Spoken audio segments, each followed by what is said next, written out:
Estamos muito felizes, muito felizes mesmo.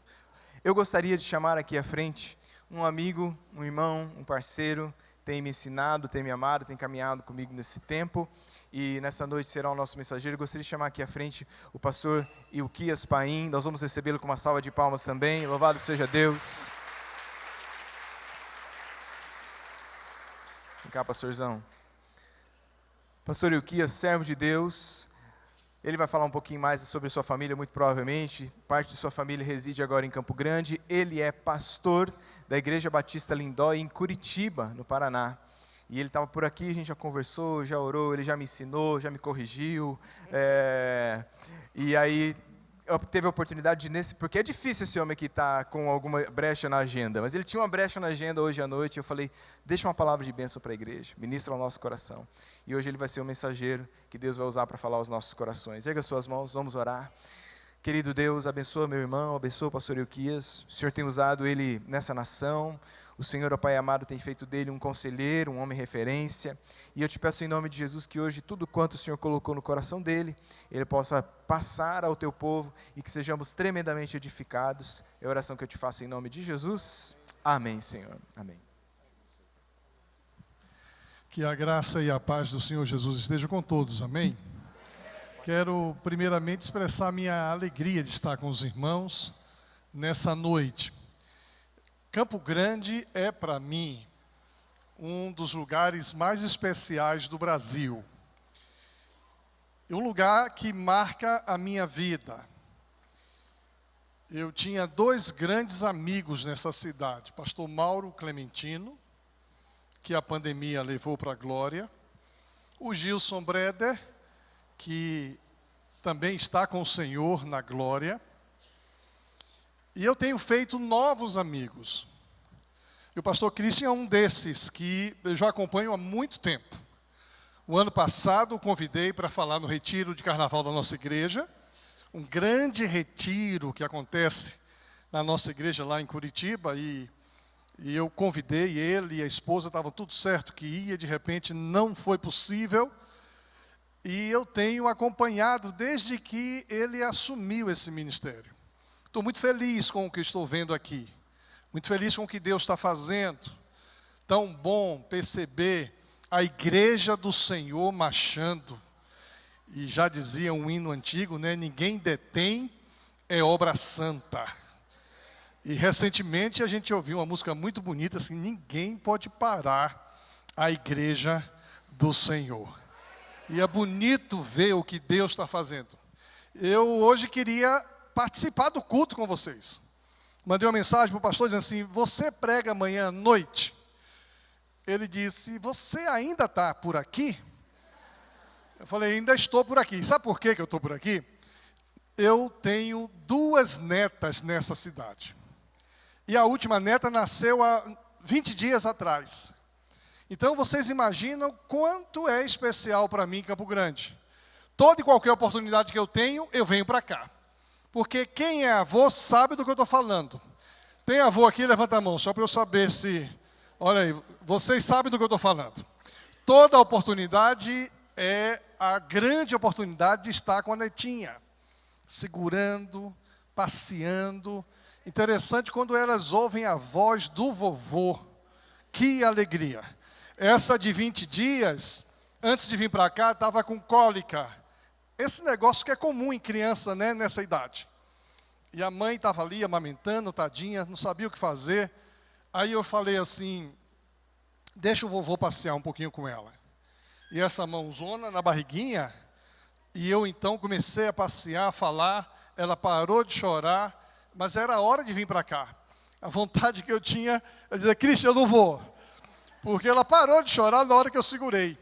Então, para mim, Campo Grande é um local extraordinário, eu amo Campo Grande. Na verdade, Campo Grande é a segunda capital mais bonita do Brasil.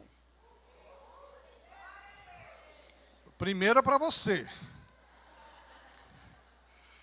Né? Mas realmente é uma cidade muito bonita.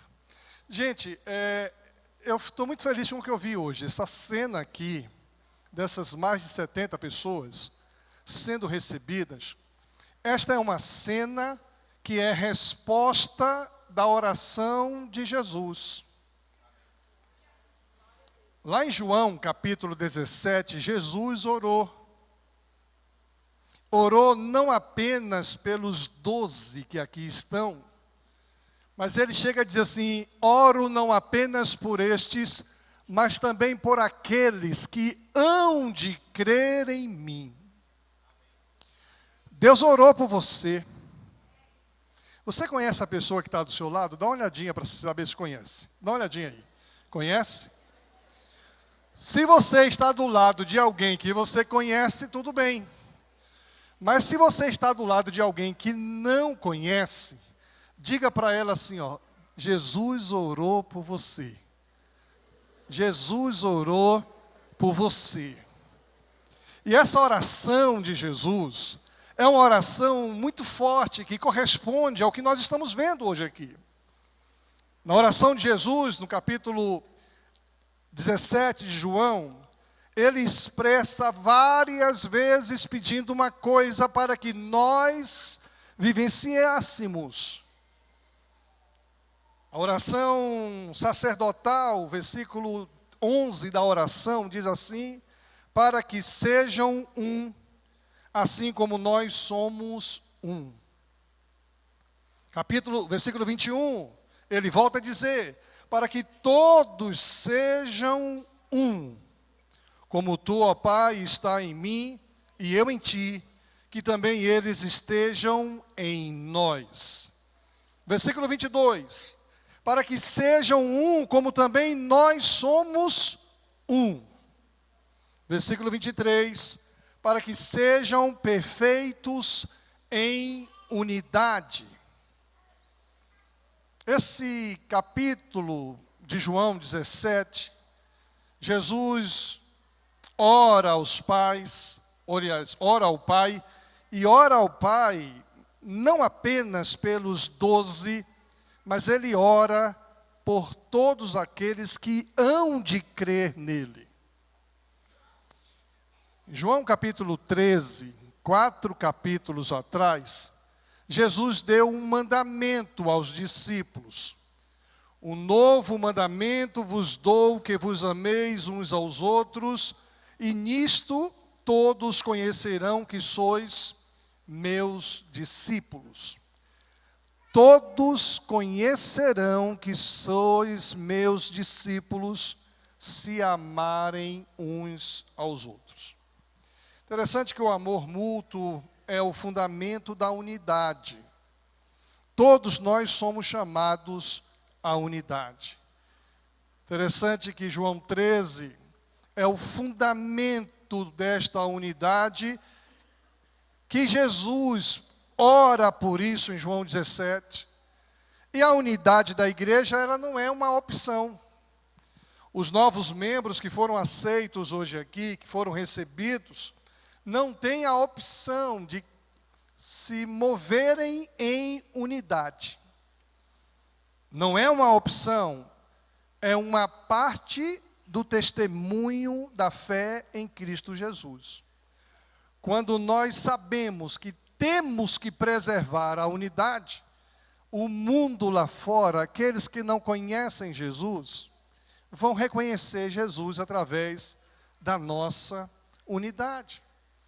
Então, a unidade, ela não nasce, na verdade, no ajuntamento de pessoas. Nós vivemos hoje uma época em que as pessoas estão muito individualizadas, muito conectadas e muito distantes umas das outras. Eu já postei aqui um Reels agora, no início, a primeira música, que fala muito da graça de Jesus. Eu publiquei um Reels. E eu sei que os meus seguidores estão vendo onde é que eu estou. E tem muita gente me acompanhando. Pessoas que eu nem sei quem são. Pessoas que me conhecem, pessoas que não me conhecem. E nós falamos muito pelos aplicativos de comunicação, mas nunca se viu tanto isolamento igual o nosso tempo de hoje. As pessoas estão conectadas, mas isoladas, sozinhas, desesperançosas, sem companheirismo, Quantas pessoas receberam beijos e abraços por mensagem, mas esta semana ainda não recebeu um abraço físico? Eu não vou nem pedir para levantar a mão aqui para eu não ter uma decepção, porque está muito bonito o culto de hoje. E se eu pudesse dizer assim, quantas pessoas aqui não receberam um abraço físico a semana passada? Eu não vou fazer isso, porque eu faço isso na minha igreja. Mesmo assim, teve gente que levantou o dedo aqui, que eu vi agora. Eu vi. Porque a gente vive nesse tempo de isolamento. E parece que Jesus sabia que isso ia acontecer no século 21. Lá na cidade de Campo Grande, no Mato Grosso do Sul. Por isso, ele ora para que nós sejamos um. O texto de hoje, João 17, eu queria que a gente pudesse olhar um pouco para esse texto. Eu confesso para vocês que eu não sou bom em português, não. Sempre fui muito ruim nesse negócio de português. Mas tinha um momento da aula de português chamada análise sintática. E a análise sintática, ela é lógica. Por isso, eu tive um pouco mais de intimidade com isso. Mas confesso que hoje à tarde, estudando esse texto, eu não sabia dizer o que era uma parte que se repete várias vezes no texto de hoje. Então, se você é bom em português e é bom em análise sintática, você pode ganhar uma caixa de chocolate hoje. Pode ganhar. Vamos lá. O texto de hoje vai trazer para nós, João 17, de 20 a 23, algumas afirmações e repetições. Tá? Então, no versículo 20 ele diz assim: não peço somente por estes, mas também por aqueles que vierem a crer em mim, por meio da palavra que eles falarem, a fim de que, e é essa a expressão, a fim de que, o que é isso na análise sintática? E quantas vezes isso se repete no texto? Aí você pode ganhar uma caixa de chocolate. Tá? A fim de que, versículo 21, a fim de que todos sejam um. E como tu, ó Pai, estás em mim e eu em ti, também eles estejam em nós, para que o mundo creia que tu me enviaste. Eu lhes transmiti a glória que me deste, para que sejam um, como nós o somos. Eu neles e tu em mim, a fim de que sejam aperfeiçoados na unidade, para que o mundo conheça que tu me enviaste e os amaste, como também amaste a mim. A tarefa foi um pouco complexa, né? Foi complexa. Então, o termo que aparece aqui, né, a fim de que, para que, é esse o termo que, se alguém lembra um pouco desse negócio de análise sintática, vai dizer o que representa isso aí. Alguém sabe dizer? Ninguém quer ganhar uma caixa de chocolate? Nem arriscar? Vai, amor do outro. Eu achei interessante porque todas as vezes que Jesus fala seja um, é precedido desse termo, para que, a fim de que. Essa expressão, para que sejam um, não vem sem essa indicação inicial, para que nós não seremos um apenas para curtir a unidade. Nós não somos chamados para que vivamos a unidade para usufruir dos benefícios de não andarmos sozinhos. Jesus não orou por mim e por você para que nós fôssemos um, não apenas para que a gente pudesse ter um ombro amigo, não apenas para ter alguém que chore conosco, não apenas para que alguém nos ampare nos momentos difíceis. Esse para que e a fim de que tem um projeto maior que vai além de nós mesmos. Existe um propósito maior em vivermos a unidade do que alimentarmos o nosso ego, do que olharmos para nós mesmos, do que percebermos que não estamos sós. Agora, preste atenção.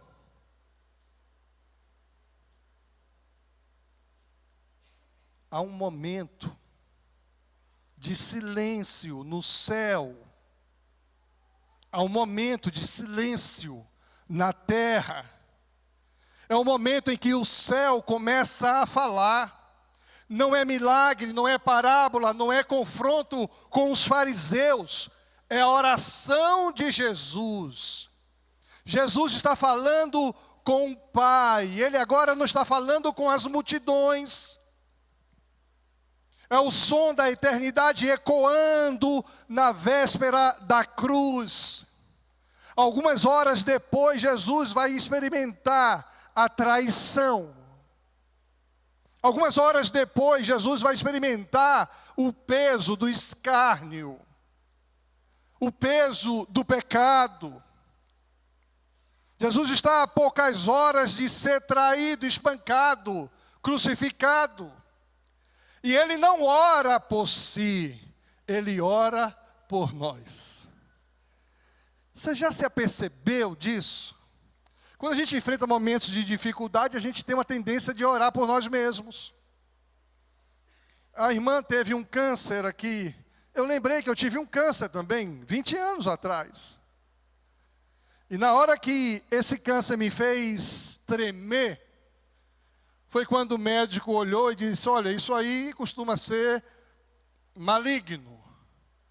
Meu coração acelerou e eu disse: meu Deus, meu filho vai ser criado sem pai. Meu filho. Veja, o egoísmo se manifesta na hora do perigo. Tem misericórdia de mim, ó Deus. Quando a gente se vê em ameaças, a gente ora por nós, mas Jesus, prestes a experimentar a traição, a crucificação, Ele ora por nós, Ele ora por você, Ele ora por mim. No meio dessa oração, um clamor, rasga o texto. Pai, que eles sejam um. Não que eles sejam fortes, não que eles sejam grandes, não que eles dominem o mundo, mas que sejam um. Porque Jesus sabe de algo que nós ainda resistimos em entender. Sem unidade não há testemunho. Sem unidade não há credibilidade. Sem unidade o evangelho perde a voz. Toda vez que eu venho a Campo Grande, eu marco um horário com alguns colegas pastores, dentre eles o pastor de vocês. E venho tomar café aqui, mas café é só desculpa. E é tão bom ouvir o que Deus está fazendo no meio de vocês. É tão bom ver o que Deus está fazendo através dos pequenos grupos. Tenho orado pelas aquisições patrimoniais aqui. Tenho orado, aquela esquina ali do posto é alvo de minha oração. Por quê? Porque vocês precisam de um ambiente mais gostoso? Não. Porque vocês precisam de um ambiente mais acolhedor? Não.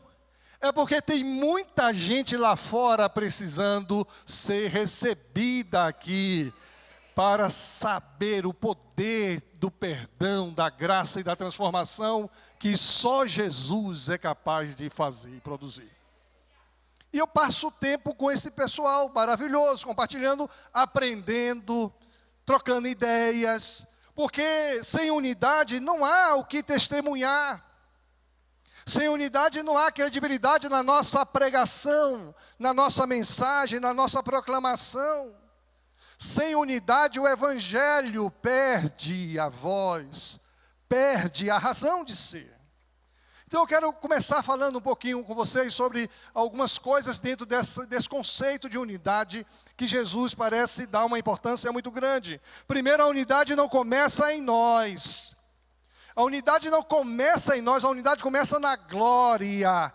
A glória que me deste, eu lhes dei. Aqui Jesus destrói toda a narrativa humana de que nós produzimos a unidade. Porque se nós pensamos assim, se organizamos bem nossa maneira de ser e de receber, e vocês estão muito bem organizados nisso, eu fiquei muito feliz, já fui na sala VIP. Quem recebeu um convite como esse aqui? Tem alguém que recebeu um convite como esse aqui? Ainda recebeu?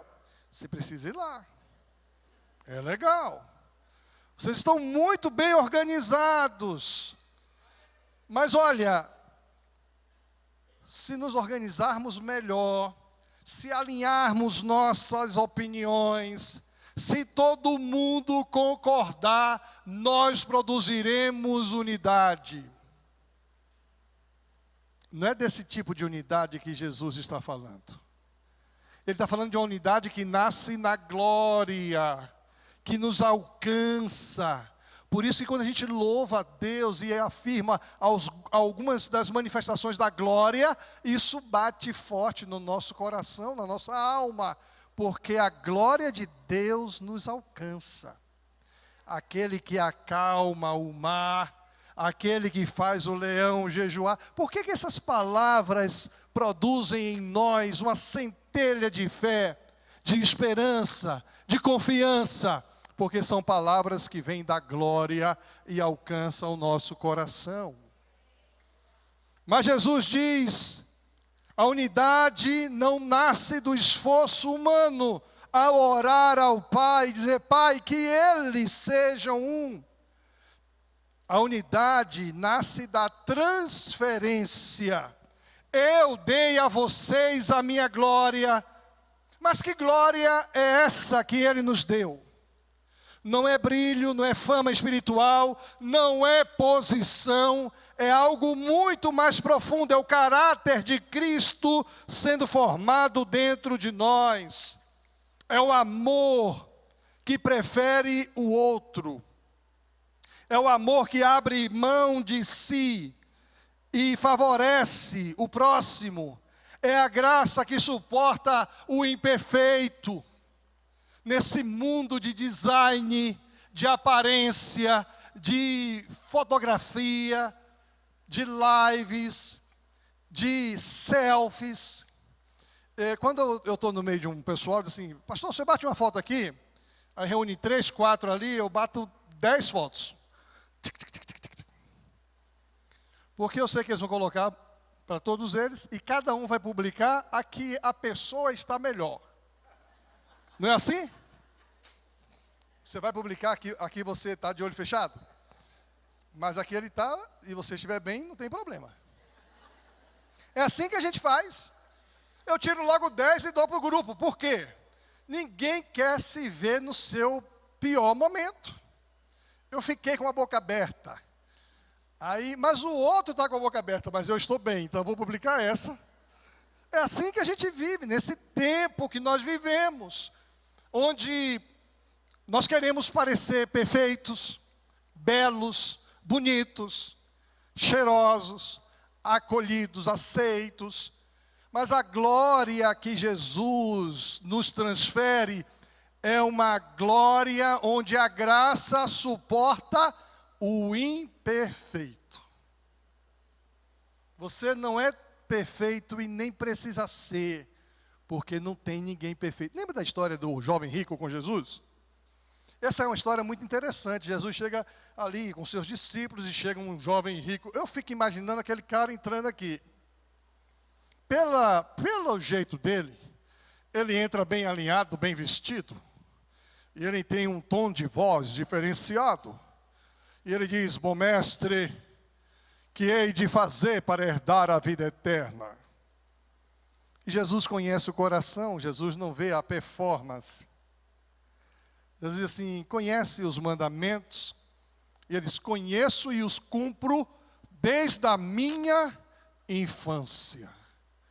Aí Jesus diz assim: então vai lá, vende tudo que você tem, dê aos pobres e siga-me. E nesse texto tem duas coisas que me chamam a atenção. Primeiro, que Jesus dá um fora nele no início da conversa. Jesus diz logo assim: por que me chamas bom, se bom só tem um, que é Deus? Perfeito só tem um, que é Deus. Eu não sou perfeito, você também não é, e até o pastor de vocês também não é. Pode parecer, mas não é. Aí Jesus dá esse fora: por que me chamas bom? Nem ele aceita ser chamado de bom, e ele é o Pai. Mas a gente gosta de receber um elogio. Segunda coisa que me chama a atenção nesse texto que eu mencionei, é que aquele jovem saiu triste, ele entrou arrogante e saiu abatido. Porque ele não cumpria os mandamentos. Os mandamentos foram resumidos em: amarás ao Senhor teu Deus de todo o seu coração, de toda a sua alma, de todo o seu entendimento, e ao próximo como a ti mesmo. E ele mostrou naquela resposta que ele não amava a Deus, ele amava a riqueza, ele não amava o próximo, porque ele não quis dividir a fortuna dele com os necessitados.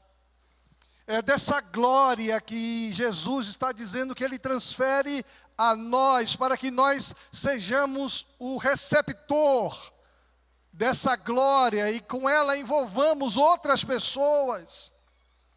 É a graça que suporta o imperfeito, é a santidade que confronta, mas sem destruir. É Cristo vivendo em nós. E aqui está o ponto: se Cristo está em mim e Cristo está em você, então existe algo maior do que nossas diferenças.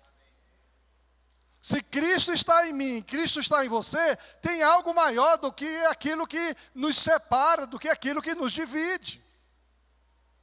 Igreja do Senhor é chamada para viver isso.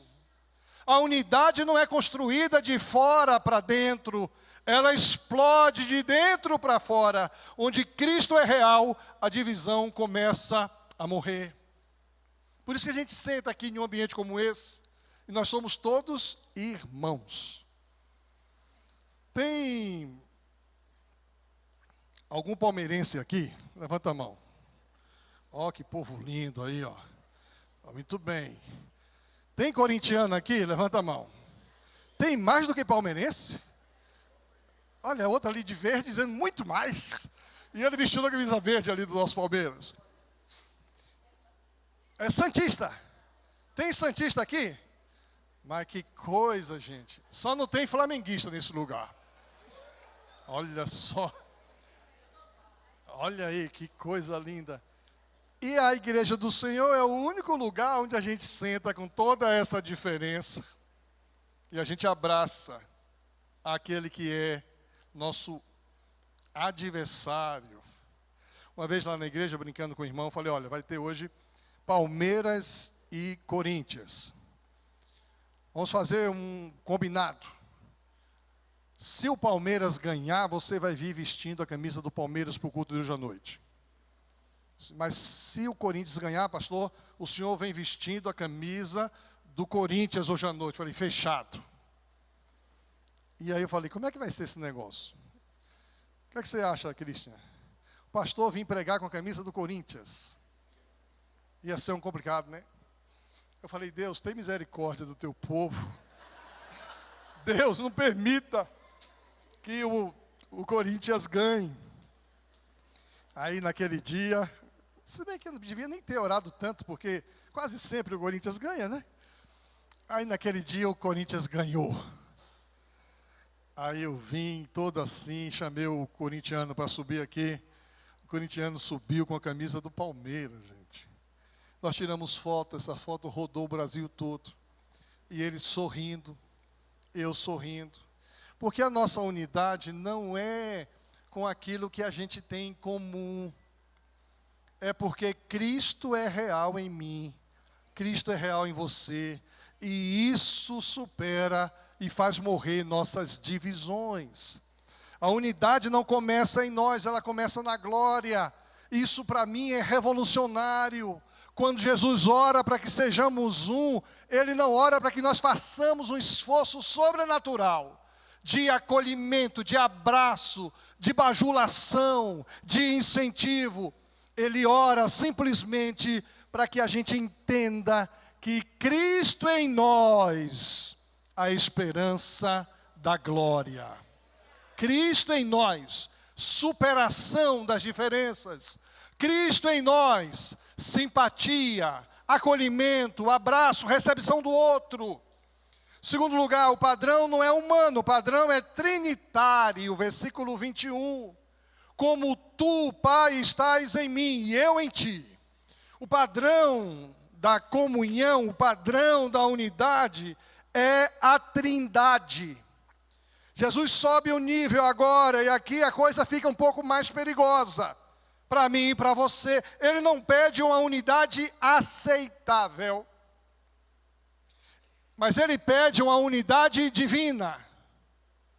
Como nós somos um. Isso não é comparação simples, isso é padrão absoluto.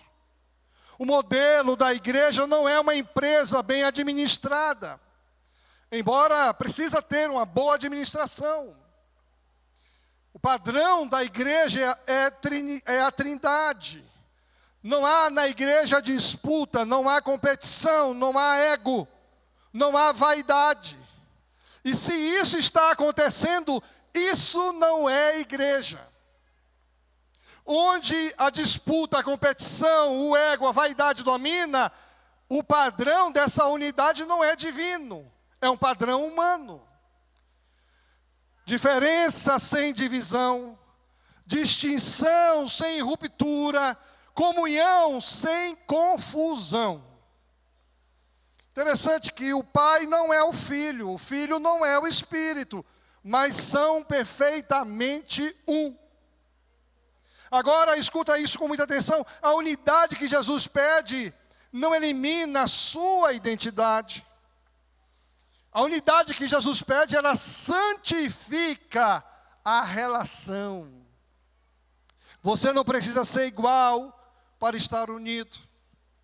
Você não precisa estar concordando com tudo para estar unido. O que você precisa é estar em Deus. Estando em Deus, você está unido. A verdadeira unidade não é parecer. A verdadeira unidade é participar. Por isso que eu gasto tempo com os colegas. Eu sentei essa semana com o pastor de vocês e ele me falou dos pequenos grupos, da coisa linda que está acontecendo aqui.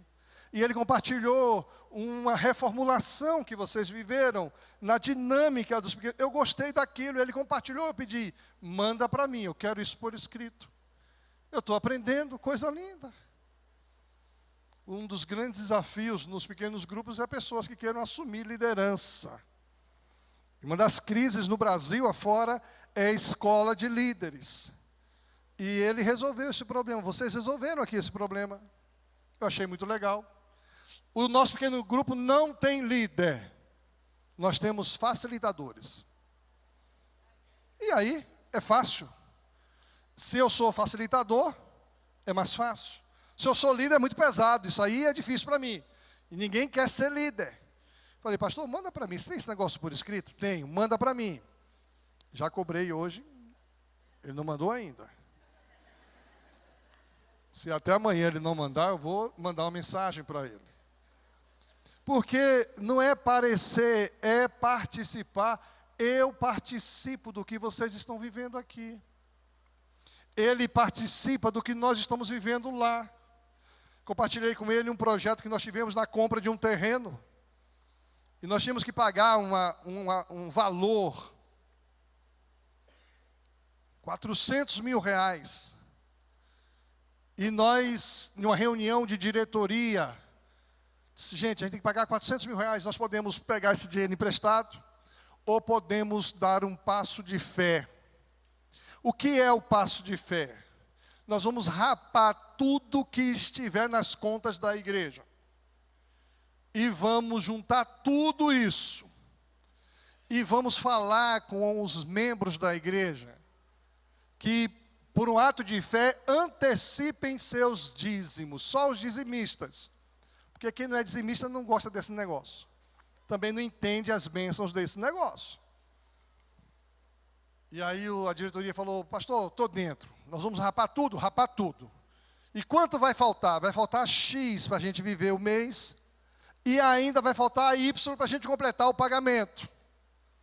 Mas vamos gravar um vídeo para a igreja toda. E aí nós vamos dizer à igreja, irmãos, nós estamos dando um passo de fé. Nós vamos precisar quitar os 400 mil reais. Temos X em conta, precisamos levantar Y, precisamos levantar mais X para poder pagar os compromissos desse mês. E nós queremos pedir que você entre conosco nesse passo de fé.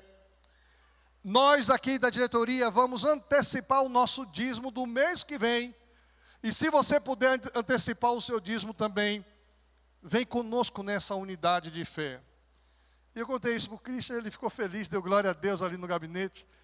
A gente levantou os 400 mil reais, honramos todo o compromisso do mês seguinte, e o mês seguinte nem faltou dinheiro, porque a igreja estava unida nesse desafio. Não basta aparecer, é preciso participar. E às vezes a gente teme, porque a gente não enxerga que aquele que ora por unidade quer que a gente não pareça unido. Ele quer que nós estejamos unidos. Participar da vida de Deus. O padrão não é humano, o padrão é trinitário. Quando eu exerço a minha fé, Deus está conosco. Deus está no projeto. E Ele vem conosco e nós somos abençoados. Alguns irmãos chegaram para mim e disseram, pastor, eu antecipei o dízimo, mas eu não vou deixar de dar esse mês não, porque Deus me abençoou mais ainda. Eu vou continuar dando meu dízimo. E muita gente não antecipou nada, só deu uma contribuição a mais. E Deus tem até mesmo porque a Bíblia diz, fazei prova de mim, se eu não abrir as janelas do céu e derramar sobre vós uma bênção da qual lhe venha maior abastança. Deus honra a fé do seu povo, porque o padrão não é humano, o padrão é divino. Terceira coisa sobre unidade, é que a unidade é a nossa maior pregação. É o nosso grito mais alto ao mundo, para que o mundo creia, para que o mundo conheça. E agora vem o golpe final, a unidade não é um privilégio apenas espiritual, mas é uma responsabilidade missional. Quando o pastor perguntou aqui, vocês que estão aqui, quantos de vocês estão em pequenos grupos? Quase 100%. E essas pessoas que foram recebidas hoje aqui, fora as que foram batizadas hoje de manhã, essas pessoas, elas estão vindo para cá por quê? Porque elas estão percebendo que Deus está nesse lugar. Deus está no mover do seu povo. E tem muita gente hoje machucada com a igreja. Existe um termo nos grandes centros que são os desigrejados. Diz que a maior igreja que mais cresce hoje no Brasil é a igreja dos desigrejados. Pessoas que ficaram machucadas com pastores abusadores, pastores manipuladores, pessoas que receberam um maltrato de um irmão que estava amargurado, naquele dia estava chateado, uma palavra indevida do pregador, quando vai falar de time de futebol, e mexe, porque não citou o meu, citou todo mundo menos o meu. Pessoas que ficam magoadas porque fulano passou por mim, não deu nem bom dia, nem boa noite. Esses desigrejados estão precisando voltar a um lugar onde a unidade da glória de Deus se manifeste. E aí eles são recebidos em PGM, em pequenos grupos, são recebidos na casa de Deus. E aqui há uma conectividade, unidade transmite a fé em Deus. A divisão, ela desacredita o Evangelho. E isso é revolucionário porque nós pensamos que o mundo será alcançado por boas argumentações, estruturas fortes, eventos grandiosos, mas Jesus diz que não, o mundo vai crer quando olhar para você e ver algo em você que o mundo não consegue explicar. Eu fui na igreja memorial lá de Campo Grande e há uma atmosfera tão gostosa. As pessoas lá são acolhedoras. Existe um negócio lá que a gente se sente bem. O que é isso? É o amor entre diferentes. O que acontece nesse lugar? Gente ferida perdoa. Gente orgulhosa se humilha. Gente diferente permanece junta. E isso não é natural, isso é sobrenatural. Agora o confronto chega, cada divisão alimentada, cada vaidade protegida, cada relacionamento quebrado, não é neutro. É um contra-testemunho. É como se nós disséssemos ao mundo, o evangelho não funciona. Quando a gente nutre divisão, quando a gente protege a vaidade um do outro, quando a gente alimenta a vaidade um do outro, quando os relacionamentos são partidários, quebrados. Mas quando a igreja vive a unidade real, ela se torna a prova viva de que Jesus foi enviado pelo Pai. Deus ouviu a oração de Jesus, quando Jesus orava por aqueles que hão de crer em mim. A unidade é a nossa maior pregação, é o nosso grito mais alto para o mundo. Pare de destruir o que Deus já criou. Presta atenção aqui. Pare de destruir a unidade que Deus já criou. Viva essa unidade, surfe na onda da unidade. Você não foi chamado para criar unidade, você foi chamado para não destruí-la. A unidade já existe. Ela foi comprada na cruz. Ela foi aplicada pelo Espírito Santo. Ela foi plantada dentro de nós. O problema não é falta de unidade, o problema é o excesso de ego. O problema é o orgulho maltratado. O problema é a espiritualidade sem cruz. Eu cheguei aqui antes de começar o culto, sentei aqui. O pastor chegou, cumprimentou os irmãos que estavam atrás.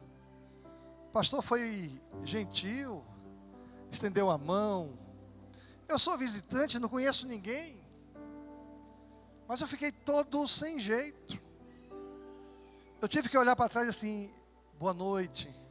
Boa noite. Fiz ou não fiz isso? Porque eu tinha que fazer. Porque há um espírito de unidade nesse lugar. Eu não posso sair daqui sem cumprimentar quem está do meu lado. Eu não posso sair daqui sem me colocar em movimento em direção ao outro. Talvez você que nos visita entrou aqui nesse lugar. Talvez muita coisa do que a gente falou você não entende direito, você não estuda a Bíblia, você não lê a Bíblia, você não tem obrigação de entender mesmo. Mas quem te trouxe hoje aqui foi o Espírito de Deus para revelar ao seu coração o poder da unidade. Talvez você que já conhece a palavra de Deus, tem vivido de maneira muito individual, pensando unicamente em si. Mas hoje você está sendo desafiado a se esforçar, como disse o apóstolo Paulo em Efésios 4:3, esforçando-vos diligentemente por preservar a unidade do Espírito no vínculo da paz. Eu vou manter a unidade, não para inventar, mas para guardar. Então hoje não é sobre teoria, mas hoje é sobre decisão. Talvez essa palavra faça muito sentido dentro da igreja, mas não faz muito sentido para os seus problemas relacionais, em casa, na família, no trabalho, na vizinhança, na escola. Não há como você viver unidade na igreja sem dar passos práticos em direção aos que estão lá fora. Quem você precisa perdoar hoje? De quem você precisa se aproximar novamente? Qual o orgulho que você precisa fazer morrer no seu coração? Porque no final a igreja não convence o mundo pelo que prega, mas a igreja convence o mundo pelo que vive. E quando a unidade aparece, o céu invade a terra com graça e bondade. Essa noite é uma noite em que você é convidado a responder a isso. E eu queria que você pudesse pedir ao Espírito Santo de Deus que revelasse ao seu coração. Qualquer um de nós hoje tem a oportunidade de experimentar o toque do Espírito Santo de Deus em nosso coração. Quem você precisa perdoar hoje? De quem você precisa se aproximar? Qual a face do seu ego que você precisa fazer morrer? Talvez você precisa simplesmente abrir o seu coração e convidar Jesus para morar em sua vida. Eu queria que você pudesse responder essa palavra. Eu quero convidar o pastor, vem aqui, pastor. Eu queria que você pudesse responder essa palavra. De que maneira essa palavra produz em você uma mudança de atitude? Jesus, depois dessa oração, enfrenta a cruz. Jesus, depois dessa oração, enfrenta a morte pelos nossos pecados. Jesus, depois dessa oração, ele chega a clamar: Pai, perdoa-lhes, porque eles não sabem o que fazem. Mas 3 dias depois, Jesus venceu a morte. 3 dias depois, Jesus está vivo. E hoje Jesus está aqui, passeando em nosso meio. Como é que você vai responder a isso?